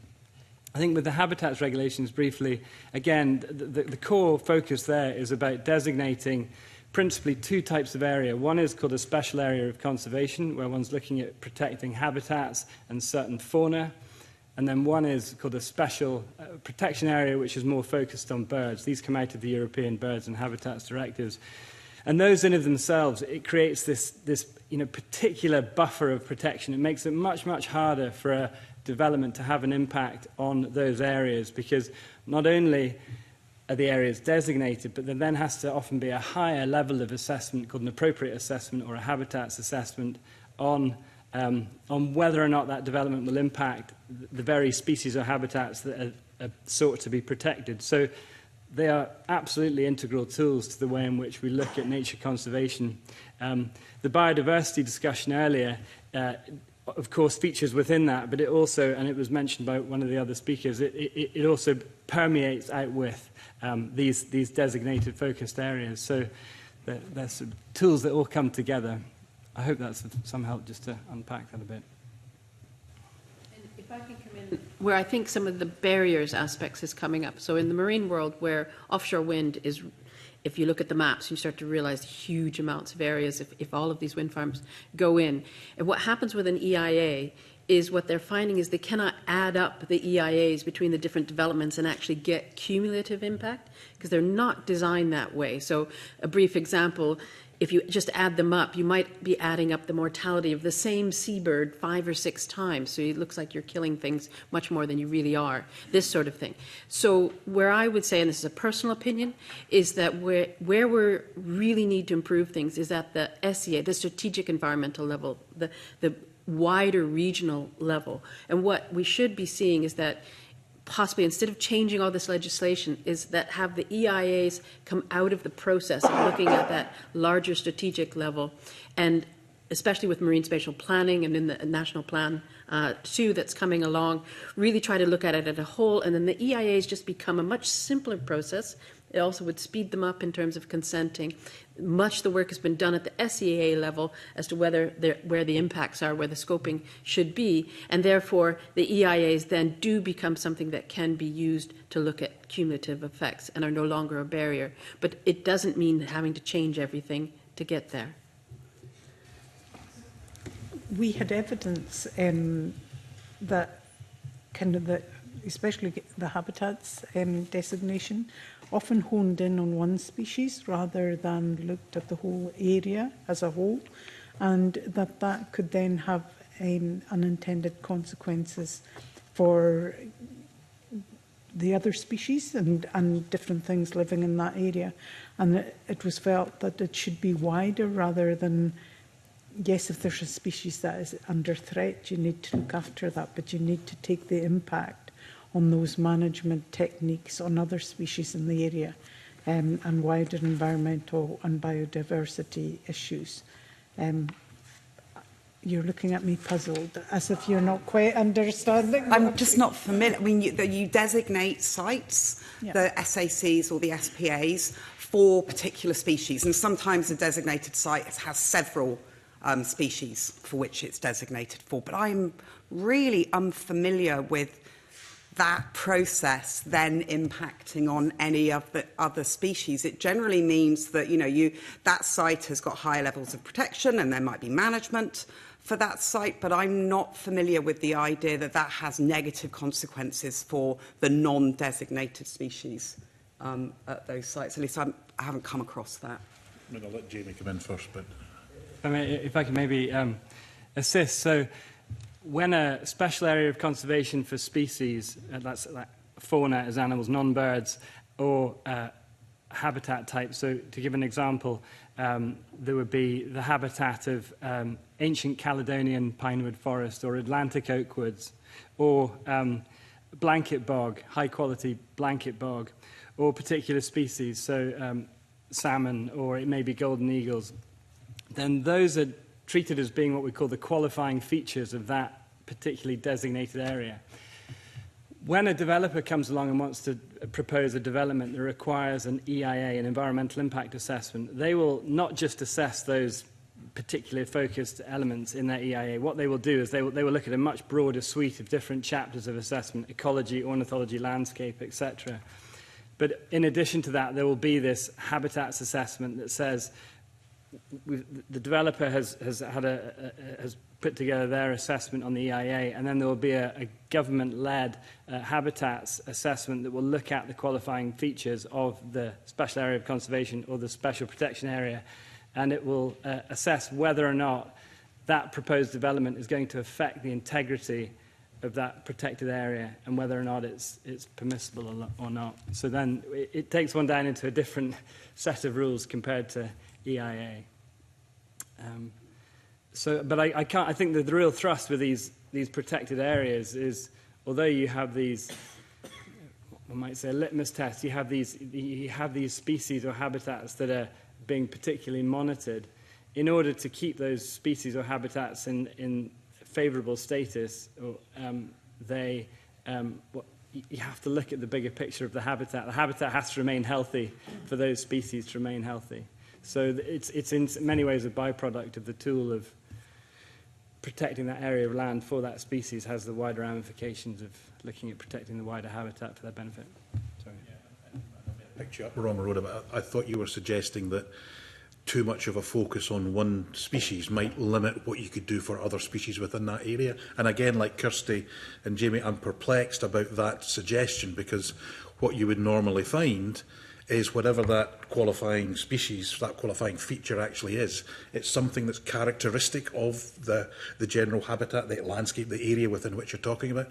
So there's a wide range of other habitats and species that are benefiting from the management that you may be putting in place to benefit whatever the So on Saturday, for 38 years, I've been working on red-billed chough on Isla.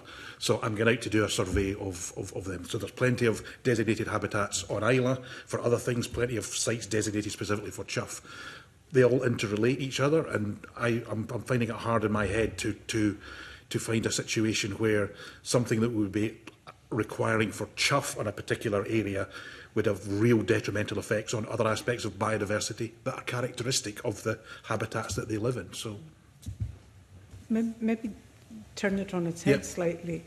Are there things, for instance, if there was another species that you needed to do things for that might not necessarily protect the species around which the designation sits, would that? I'm trying to remember the case we were given, but would that stop you implementing other policies that might not sit comfortably with the species that was designated? I might come in again. The chough example on Isla, then corncrakes and chough, they need completely different types of habitat management. It's not quite as simple as this, but corncrake need long grass for a long time. Chough need relatively short grass for some of the time. So there can be tensions and possibilities there, but it's still feasible within the confines of somewhere like the island of Islay to find a balance within the current legislation and the current nature conservation management approaches to do both. Even if one wasn't protected and one was? Oh, if one wasn't protected? Yeah. You would probably put more weight on what was happening and the impact, as Jamie said, on what potential impact there might be on the protected species, but it would depend on the individual situation. It's well, I'm going to say it's not easy. It's probably impossible just to give a generic answer to that, I'm afraid. So. Okay. You come in? No. No. Sorry. I was just waving my hands around. Thank you. A question from Tim Eagle.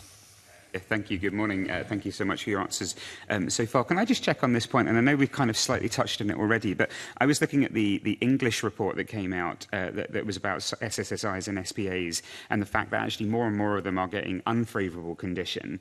So actually, these are really important pieces of legislation designed specifically to target species, whatever wider landscape impact.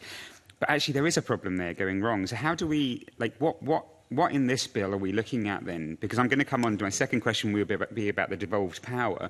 But what is it that's causing that? What's the real problem behind that? And what can we do in this bill? Because presumably, is that similar in Scotland? It's similar in Scotland that there is, I think I mentioned it earlier, a number of our designated sites that the features on which they're designated for are in unfavourable condition. Yeah. The percentage of those in unfavourable will depend on the particular habitat or feature concern, and it will vary. But we definitely have that situation in Scotland. It largely comes down. Well, again, it's a site by site, a situation by situation. There's different. There will be different drivers there. Yeah. In those that I'm familiar with, it's been able to actually negotiate directly with the land manager to actually get the relevant management in place for long enough to actually achieve that. And that comes down to that comes down to willingness to engage, but also to some level of sort of funding, depending on what the actual management is concerned. The management needed is concerned. So. And in addition, I think we need to recognise that these are generally SSSIs, are really small. They have all of the land use going on around them that directly impacts on them as well. So the protected areas are really important, but they're not sufficient on their own. They've never been sufficient on their own. So climate change will exacerbate some of that, but the land use that's going on around those sites can be one reason why those sites might be in unfavourable condition.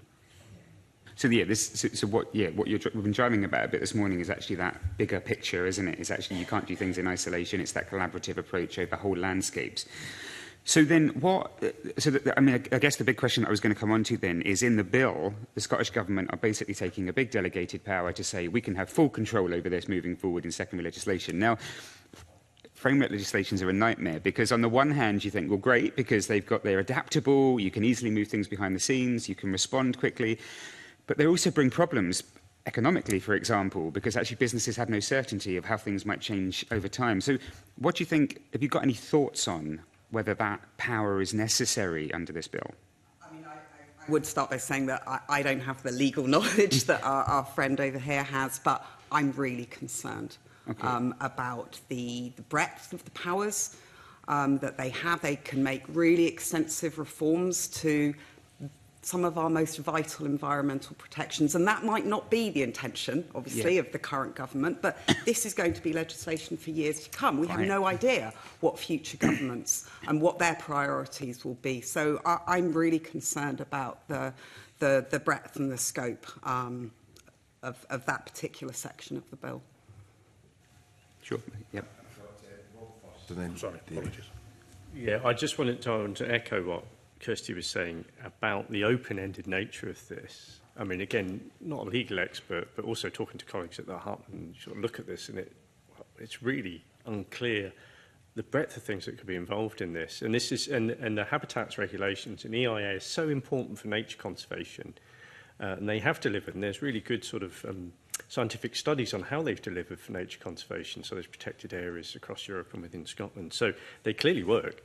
So to have what appears to be quite an open-ended piece of legislation related to something that's so important and so precious is really alarming, I think. And the other issue which I've heard debated is whether actually the powers do exist for this flexibility, but what's not happening is consistent guidance in their use. So I think, and again I'm going to look to Jamie, you can de-designate for a particular species within a protected area if, for example, that species is moved out because of climate change. There's no point trying to hold on to a species that just won't stay there because its climate envelope is gone. So there is the flexibility there.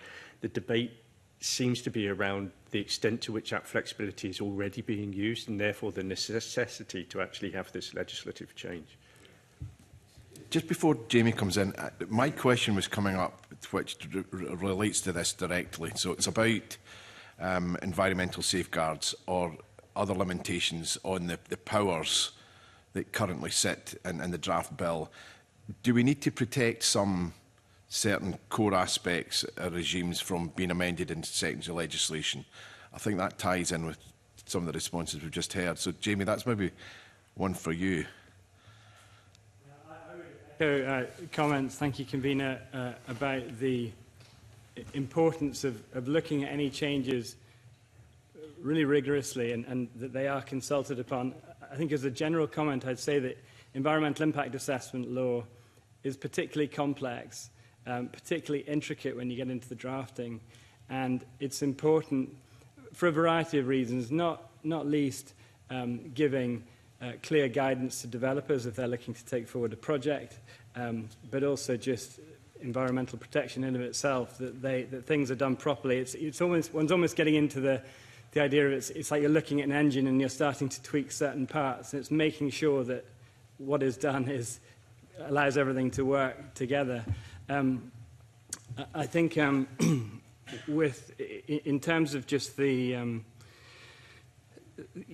bigger picture with the IA law in of itself, it's just, yeah, as I said, it's terribly important that it's consulted on, and one has to bear in mind too that one of the pieces of legislation we have, the UK withdrawal from the EU Continuity Scotland Act, there's an element there that looks to keep in step with Europe for a variety of reasons, but it's making sure that there's that consistency of approach.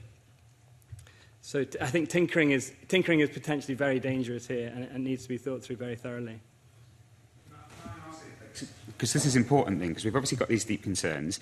You've got the legal concerns. So what have you thought about what we could do within this building? Like, how do we then protect what we've got, but then have the ability to enhance that? Like, do you need some form of code of practice? Do you just not? Do you have something a much more expansive section on the face of the bill in order to deal with this?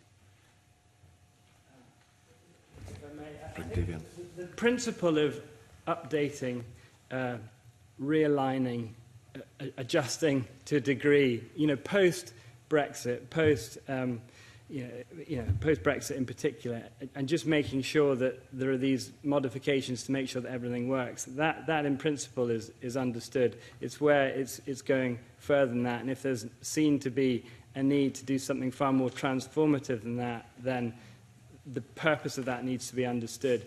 One's going back to a system with EIA that's been going for 40 plus years as our main focus in Europe and the UK as to how we look at developments. And so it's a very radical thing if one's starting to pull that apart. Now, there are proposals south of the border for potential changes and maybe moving away from EIA. So there's an importance to link what Scotland does with what England is doing as well. But yeah, I think it's the difference between the minor mechanical tweaks versus the more whole-scale changes. We've got to the stage in the proceedings where my lips are going to start moving while my brain's still trying to formulate what I'm going to say in response to your question. But I mean, clearly, from the bill's perspective and the text in the bill, some of the rationale that's been set out for wanting to make these changes or have these powers is to be able to get into a situation where you might have not designated area, but going back to a situation where we've got a renewable energy type proposal and a designated area and what happens there. My response to that would be this bill has arisen primarily from the biodiversity strategy and the need for the biodiversity strategy to be much more effective across Scotland. Climate change elements are already mainstreamed, as we've already mentioned. There's already a variety of legislation out there.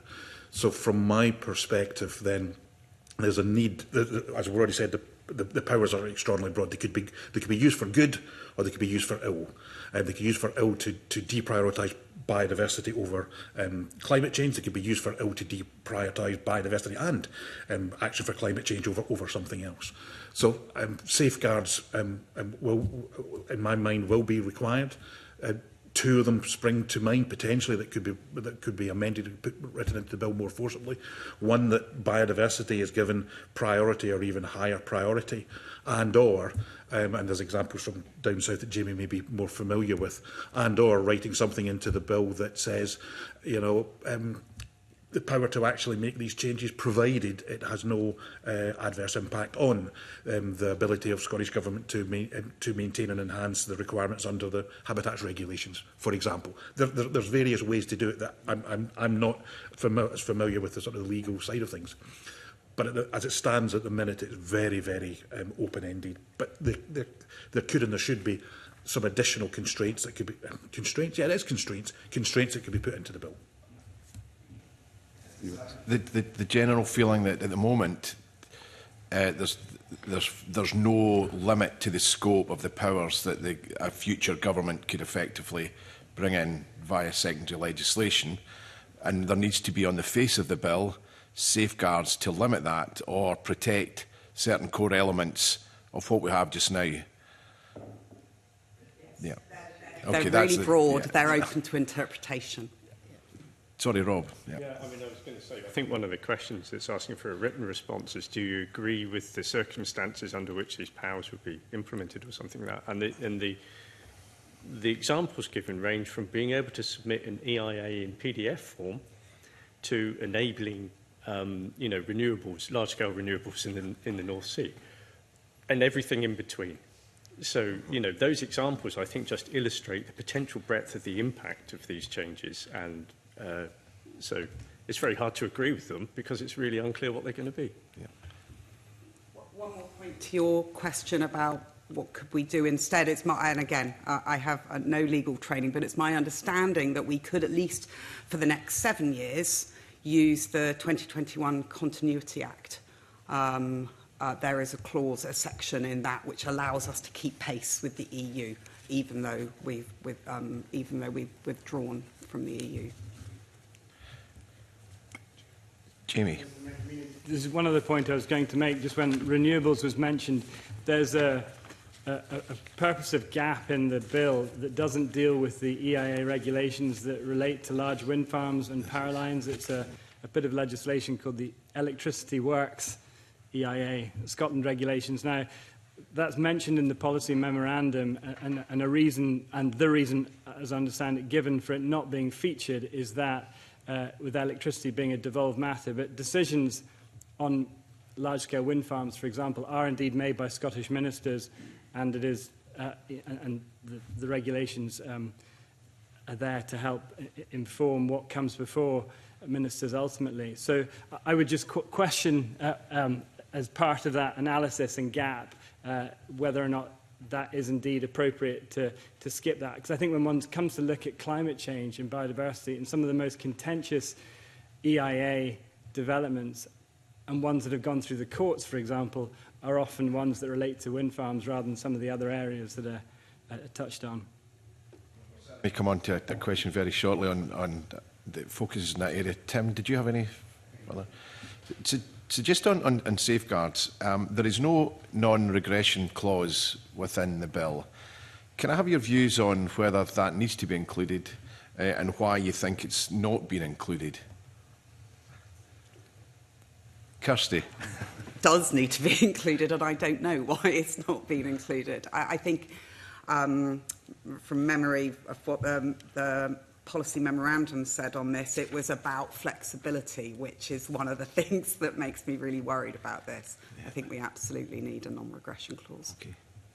Jamie? One of the points also in the policy memorandum was that we have this UK withdrawal, this Continuity Act, and what that implemented was it said that any legislation brought forward by ministers and in certain other circumstances, it has to accord with these 5 core environmental principles, so precautionary principle, etc. And so it was mentioned in the policy that that's felt to be a safeguard in of itself, that these areas will have inbuilt protection.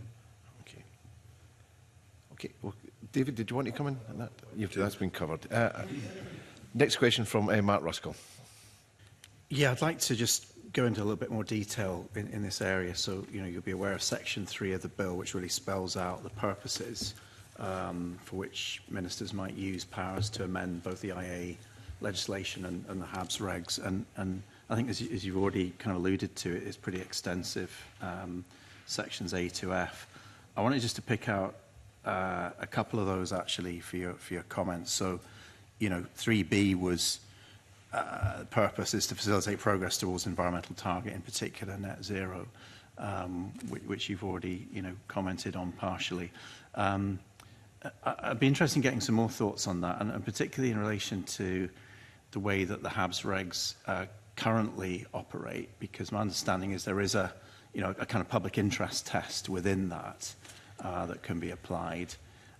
So I'm interested in your thoughts generally on that purpose, but also on how the HABS regs interprets kind of other, existential environmental concerns such as climate change and how that kind of public interest test kind of works. Does it work, I guess, or is there a case for reform? Is there an inherent conflict between what governments are trying to do with climate and nature? Yeah, Jamie. Let me try. I think that the public interest test I think you're referring to is it's sometimes known as the EROPI test, which is I'm going to probably look across the table at Colin, but it's irreversible. It's where you have sort of let me just think. Sorry, I'll come back to it in a second. But essentially, it's almost like a last line of defence when one's going through assessing whether or not a proposed development is going to have an unacceptable adverse impact on a protected area as part of the habitats appraisal. And there are certain tests where it may be permitted, but you are at very much the sort of last line of defence when you're getting to that test. It's gone through a number of hurdles, and one's probably in that sort of realms of judicial review when that decision is taken. It's that sort of sensitive and late on in the time. I should. So I mean, there is a public interest element there, but yeah, as I would say, it's a sort of last line of defence in a way. Does that appropriate assessment process work? Because there's an assessment of whether there's an alternative, right? And then there's assessment of whether impact can be mitigated. And then, as you say, then you get down to the, well, okay, we've done all that. Is it still in the public interest that this development goes ahead? Is that working, or is it not working? Because clearly this bill would provide ministers the opportunity to go, well, actually, we're going to try something different here. So I'm just coming back to your point about, is there a need to actually change this bit of the law? I'm interested in your thoughts on that. So maybe just to add, and I should have had this in the forefront of my mind, but yeah, EROPI stands for Imperative Reasons of Overriding Public Interest. Whether or not, I mean, yes, it comes down ultimately to ministers who make the final decision, probably. There may be other reasons where it may be more of a local authority making a decision, but I suppose when you get into that territory, there's also the protection that public authorities have, what they sometimes call planning judgments in the courts, that from a scrutiny point of view, it's very difficult for a member of the public or another interested party to challenge that decision. So it's, yeah, without going to the full length probably of a court of session case. So. But this isn't a bill about environmental governance, and it doesn't touch environmental courts or other routes to justice, so there's nothing in this bill on that. So, no. And there's no powers in here around that. So. No, nothing that I read that changes that. Okay. Any other thoughts then on that 3B? Yeah, Rob. Yeah, I mean, I think it's just on this question of whether or not there is some kind of limitation that things like the Habitats Directives are placing on that ability to deliver other environmental goals. And certainly for the terrestrial systems in Scotland, and I'm going to look to sort of colleagues on the panel, I'm not sensing that that is a major issue that's being discussed on a regular basis. I think the challenges for maybe some of the habitats regulations implementation in Scotland is around particular species in particular locations. It's a very case-by-case thing, and the need perhaps for some flexibility to de-designate. But as I said, I think there's some uncertainty around the guidance on whether or not you actually need to change the law to do that, or actually you've already got sufficient flexibility. And that, to me, is currently unclear. But I don't sense on a terrestrial front at the moment that these regulations are being seen as a huge sort of impingement on progress towards other environmental things, and in fact should be helping to restore things like peatlands and things like that. But I can see working within the constraints that designation provides. Certainly that's my feeling. On onshore, yeah. Right. Other views on that? But then I can say in the marine world, I think this is coming from the marine world, where when you again look at the scale of which, when you start to look at the maps, you're seeing 30–40% of the North Sea being covered in wind farms. That sheer scale is causing that tension, and that the developments have run out of mitigation and are running out of compensation, and they're up against a wall because of these laws. They can't expand farther without something changing.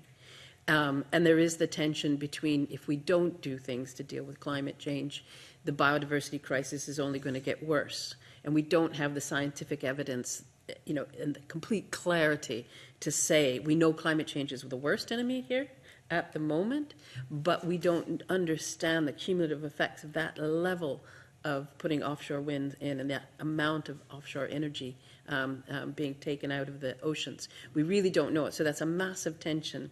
And as scientists, we're being asked right now to say which one is worse, which one is better. We can't. We don't have that information.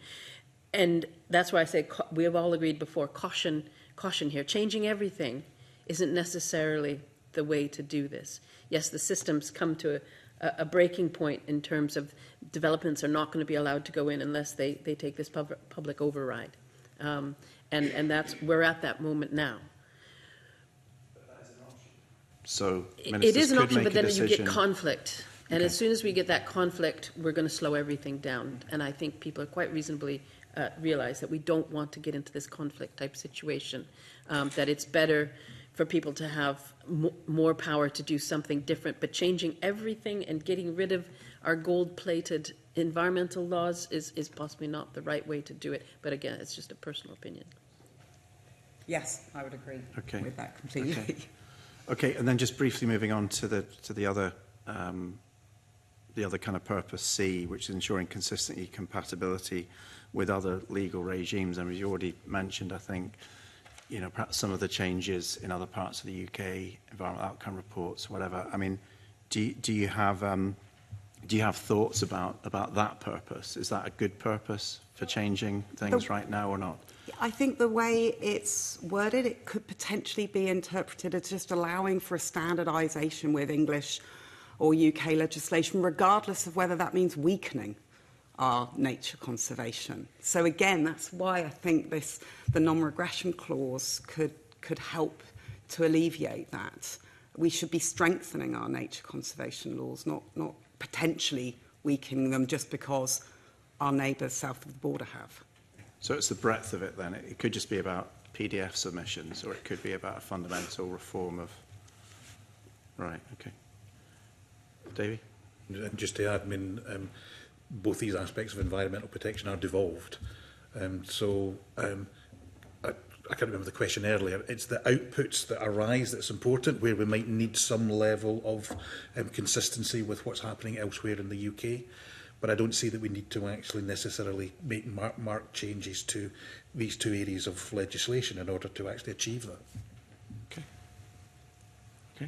Okay. We have a practical example. So, the UK Energy Act 2023 already allows Scottish ministers to amend certain parts of the habitats regulation. And that's in recognition that we need to go and develop offshore wind farm at pace and at scale. But it also affects other activities associated with grid connections and so on. So it sort of ties in with Section 3B and Section 3C. It's about how we get the balance right. And the practical example is we have recently seen a major pylon upgrade, Kendoon to Glenlee to Kendoon, the Tongland upgrade, which there was about 1,000 objections. There was nobody in favour of the upgrade. It went to public inquiry. The reporter suggested the impact of the development on biodiversity and landscape was unacceptable. However, Scottish ministers decided that the benefits of protecting the security of electricity supply overrode all of that, much to the disappointment of campaigners. And I believe that's potentially going to judicial review. Would this new legislation make it easier for government to do that and justify potentially damaging biodiversity and landscapes through Section 3B? Is that likely to make it easier for them to go, as I say in here, at pace and at the scale required?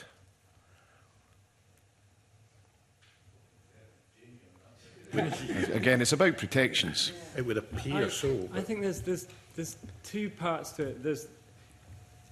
And I'm going to maybe answer this more through the EIA regulations. It might be slightly easier in the sense that an EIA is something that a developer will carry out, and it's a report that they will submit of their assessment of what the impacts are.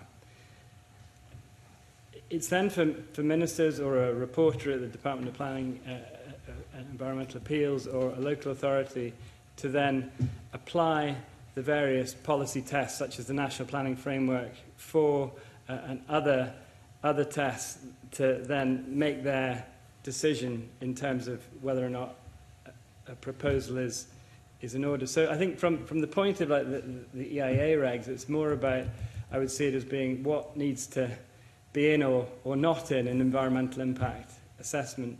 Habitats regulations, again, I probably need to think that through further. I'm trying just to see, I mean, it's either putting things in that need to be assessed or withdrawing it. And so, but ultimately, it's going to be ministers or a decision-making body that will decide it. So in of itself, I don't necessarily see that as being the change, but it's just the whole question of making sure that the assessment that is done is robust and proportionate to understand that development is going to be in the right place. I suppose the question is robust and proportionate. Does this bill make it easier for the government to justify effectively disregarding concerns that are raised in the EIA, and even if the next step where a reporter agreed that the impact was unacceptable, does it allow the government more flexibility to say that it's proportionate? Does that make sense, what I'm trying to say? Should campaigners out there who are concerned about the impact of new energy infrastructure be concerned that this will make it easier for the government to disregard EIAs? I would suggest that there is a risk there. There's an inherent risk of that. And I come back to my primary point in this session that in making any amendments that are brought forward, we would, the Law Society would strongly recommend that there is robust consultation made at the time. Thank you. I don't feel hugely qualified to answer that question, but I think the fact that net zero is raised in the policy memorandum exactly speaks to what you've said. Okay, thank you. And a final question from Emma Harper. Thanks, Convener. Kind of on the back of that as well, I'm thinking about the example that the Convener used about a pylon replacement project, or my thoughts are around the wider stakeholder engagement within the bill. And then and it goes back to my previous questions about the other section about parliamentary scrutiny, for instance.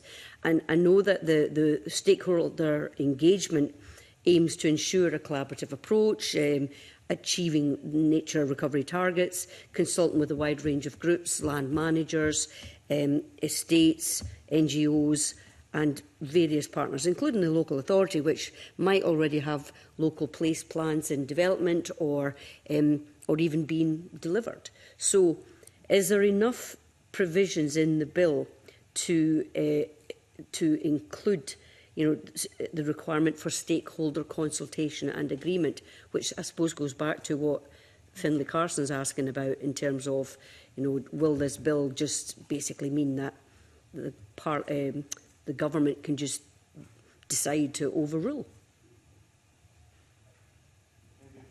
Jamie. One of the integral parts of environmental impact assessment is this principle known as public participation. That stems out of the United Nations Aarhus Convention. It's one of the 3 pillars of it. And that was introduced into EIA law in Europe. And then when it was in Europe, it then comes across to Scotland and trickles down into the various forms we have there. So that thrust of public participation is absolutely integral to the way in which EIA mechanisms operate. Were that not to form a part of an EIA regime, then the EIA regime would be weakened significantly. It wouldn't have that public scrutiny. It would raise, I think, very significant questions in terms of access to justice at the sort of the front end of a proposed development as well. So I hadn't read that specifically in that light of thinking about public participation when reading it through, but again, if that was something that could be amended, I think that would cause significant concern. And thinking about like conversations I've had out with the committee regarding the challenges of space and the competition for building houses, pylons, wind turbines, planting trees, battery storage now is something that people complain about to me a lot, is why are we putting battery storage where we should be growing grass to feed cattle, for instance? So in terms of how the bill supports parliamentary scrutiny and then stakeholder engagement, is there enough protections to make sure that we consider everything when it comes to environmental impact assessments and how we, I suppose, this whole bill is about supporting nature recovery and biodiversity, but there's all this other spatial asks going on as well.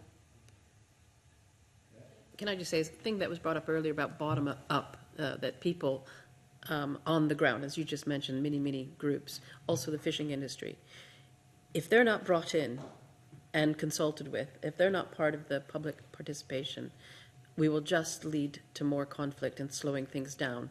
And so the whole purpose of this bill is to speed things up, I think, giving powers to speed things up. But I think if it doesn't have public participation, it'll do the exact opposite.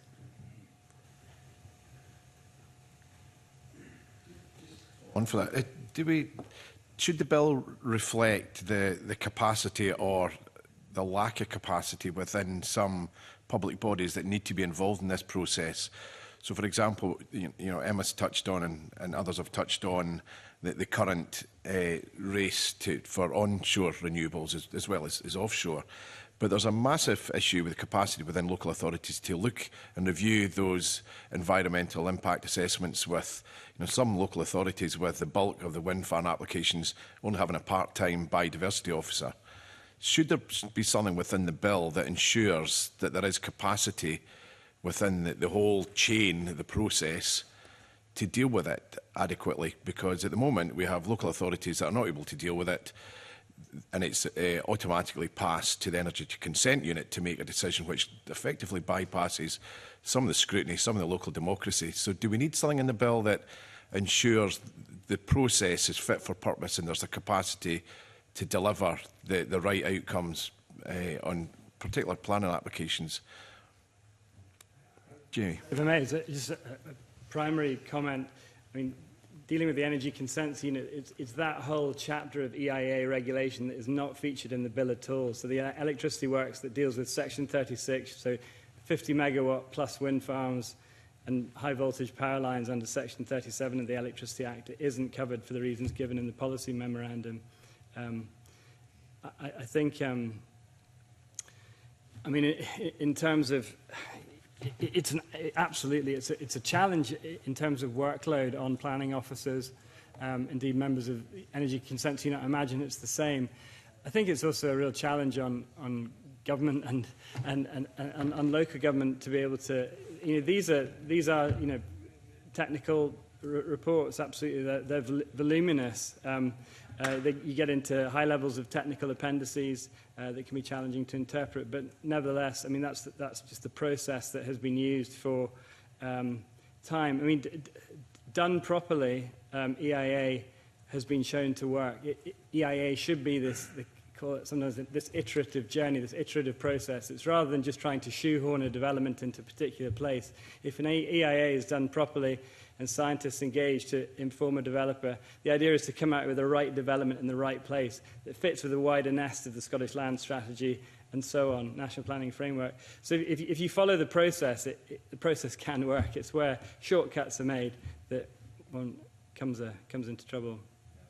The process can work, but the evidence right now is that it isn't, because there's a huge number of applications that bypass a whole part of that scrutiny, the local authority part, and goes straight to the energy consent unit where nobody actually knows. It's a secret department within government that are incredibly difficult to find out how the decision-making process works.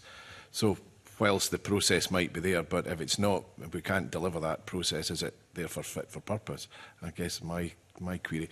Rob? Yeah, I just want to say something about capacity, but actually going back to the target topics, if that's okay, and I think it's something that we didn't mention at the time, is that there's specificity in the spend that's needed for Environmental Standards Scotland to play their part in being the regulator and the sort of monitoring body. But there's a huge amount of work to do to pull the data together to feed in to Environmental Standards Scotland. And it's really critical that that is resourced as well. And biodiversity monitoring in Scotland has done a lot on the back of a lot of volunteer work over the time. And we've always struggled to get enough data to look in the round at Scottish biodiversity and all these different aspects. So one of the things that I felt was sort of missing was that clarity around backing up the data provision to Environmental Standards Scotland with the investment that we need. In some cases we have the data, as we've said already, but in others it's going to be it's a job of work to pull it together. It's essential aspects of biodiversity we should be monitoring, but we do need to make that investment. And perhaps some of the sense I got about, let's say, some of the caution about bringing forward some of the topics, the target topics, was the worry about how on earth we would actually resource both developing and then delivering those indicators that we need. So I think there needs to be support to those agencies that would be tasked with that to actually do the work that's necessary to provide the data for Environmental Standards Scotland. How realistic is that then? As I said earlier, actually, in terms of whether or not the money would be provided, that I can't comment on. Whether or not there's the technology and the knowledge to develop those indicators, I think we've got a lot of new options and a lot of new data out there. So we're in a much better place to do it now, but it does need resourcing and investment. And we've struggled for years because we've done it on an ad hoc basis through volunteer efforts. And those have been valiant, and they've highlighted the problems that we've got, but we really need to invest properly now. It might be one for Jamie, but does the legislation need to address the inadequacies, the lack of resourcing and whatever? Again, I want to go back to the local authorities. So often the Energy Consent Unit will put obligations or planning conditions to address some issues that are raised in EIA, but the obligations to monitor whether those mitigations or whatever are being put in place, the monitoring put in place, fall back in the local authority that don't have the resources to do it. So whether that's water quality or counting to make sure that the number of crested newts have been relocated or whatever. Do we need something in the bill to ensure that statutory obligations or constraints that are put in planning are actually able to be monitored and mitigated by, in a lot of cases, it's the local authority? Say then, the depletion of the Marine Directorate is a real issue here. Exactly that. The capacity loss there is unimaginable. And recently, a lot of people with experience have also then gone into the development industries. And in fact, I don't know whether it's a joke or not, but a lot of developers have talked about putting money in a pot to pay these people double their salary so that they can keep somebody actually in the job long enough to know the process. It is really dire, and the Marine Directorate in its entirety, I think there's an issue there that I know the Scottish Government is also looking at. But it is a bottleneck. Okay. Jamie. To answer your question, Convener, I think if one was going to take that step of looking to re-resource support, I wonder if that actually takes us more into the planning world and planning legislation. I mean, again, this isn't focused on large wind farms, although for some reason I have large wind farms in my mind when discussing this, because they seem to come up the most in the work I do. But I think with other planning, it would be a question of amending planning legislation, Town and Country Planning, Scotland Act, and that sort of wider regime to resource things. Okay, thank you. Davy. It's not my area, but I mean, I've been sitting here quietly contemplating your question about whether we should use a new bill to alter something that's already in existence that's proving not to work effectively doesn't sit comfortably with me. It's what we said earlier about going back to say before you change something, work out where the constraints actually are and work out can you actually deal with those constraints within the confines of the current legislation or funding stream or whatever it might be. It just doesn't seem sit comfortable to me to think about using this bill to do something that the existing legislation should be tackling directly. So, I suppose the big question is a kind of yes or no. Does this address everything that needs to be addressed? So should we really be looking at a consolidation bill that pulls everything together, far easier to follow, understand where the obligations lie? As a consolidation bill, was this the missed opportunity? Should we have had a consolidation bill here, or is it something we should look for the government to deliver over a certain time frame? Directly with regard to this part 2? Yes. Yes. I don't know enough about the legislative aspects of it, but certainly, as we've already, I think you've got the tone and the tenor from us. There is confusion as to what's currently being proposed and concern, more importantly, about what's currently being proposed. And I completely agree with that, but we are all broadly in favour of this part 1 and the statutory targets, and I would hate for any of our concerns about part 2 to endanger the enactment of part 1, which is really, really needed. Okay.